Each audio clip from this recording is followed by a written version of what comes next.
Salary double ஆகி உங்கள் savings இன்னும் அப்படியே தான் இருக்கா? அப்போ நீங்களும் இந்த ட்ராப்பில் தான் இருப்பீங்க.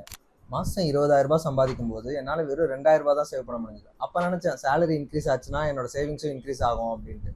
ஆனால் மாதம் சம்பளம் 40,000 ஆகும்போதும் என்னோட சேவிங்ஸ் அதே 2,000 தான் இருந்துச்சு.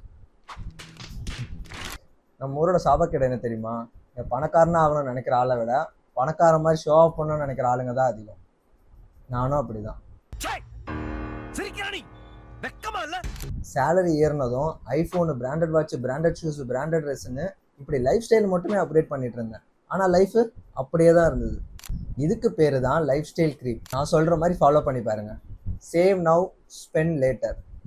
இன்கம் இன்க்ரீஸ் ஆச்சுன்னா அந்த இன்க்ரீஸ் ஆன அமௌண்ட்லேருந்து மினிமம் 30 to 50% ஃபஸ்ட்டு சேவ் பண்ணுங்கள்.